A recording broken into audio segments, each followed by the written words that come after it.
ఆ బ్రహ్మము తెలుసుకున్న తర్వాత తెలుసుకోవడానికి వేరొక విషయం ఉండదు. అప్పుడు ఏ ఒక్కటి తాను తెలుసుకోవాలో అది తెలుసుకొని అది తానైపోతాడు. అది భక్తి యొక్క చిట్ట చివరి స్థితి. దాన్నే శంకరాచార్యులు వారి శివానంద లహరిలో అంకోలం నిజబీజ సంతతి రయస్కాంతోపలం సూచిక సాధ్వీ నైజ విభుం లతాక్షితిరుహం సింధు సరిద్వల్లభం ప్రాప్నోతీహ యథా తథా పశుపతే పాదారవిందద్వయం చేతో వృత్తి రూపేత్య తిష్టతి సదా సా భక్తిరిత్యుచ్యతే అంటారు. భక్తి యొక్క చరమస్థితి యందు నది ప్రవహించి ప్రవహించి ప్రవహించి వెళ్ళి సముద్రమునందు సంగమించి కలిసిపోయిన తరువాత ఇక నది పేరు కానీ నది నీరు కానీ నది రుచి కానీ ఉండవు. సముద్రంతో కలిసిపోయి అవిభాజ్యమై ఒకటైపోతుంది. అందుకే సాగర సంగమం పరమ పవిత్రమైనదిగా చెప్పబడుతుంది. సంగమ స్నానం చేశాము అంటారు.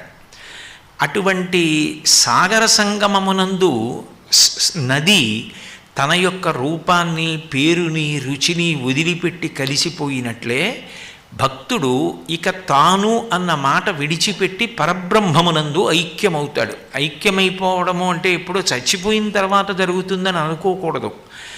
జీవన్ముక్తుడు అని విదేహముక్తుడు అని రెండు మాటలు ఉంటాయి. జీవన్ముక్తుడు అంటే బ్రతికుండగానే చేసినటువంటి భక్తి వలన జ్ఞానమును పొంది ఆ జ్ఞానము వలన తానే అదిగా మారిపోవుట, ఆ ఒక్కటి తానైపోవుటకు జీవన్ముక్తుడు అని పేరు. అంటే చూడండి, కొబ్బరి కొబ్బరిలో ఆ కొబ్బరి పెంకు నుంచి విడిపోయి గుడుగుడులాడుతూ కదులుతూ ఉంటుంది. అట్లా శరీరంతో తాదాత్మ్యత చెంది ఇది నేను అనుకున్నవాడు ఇది నేను కాదు, నేను ఆత్మ అన్న విషయాన్ని అనుభవంలోకి తెచ్చుకొని సంగము లేకుండా శరీరమునందు ప్రారంధం అయిపోయే వరకు ఉంటాడు. అందుకే కురిడిని తీసుకెళ్ళి పూర్ణాహుతిలో వేసేస్తారు.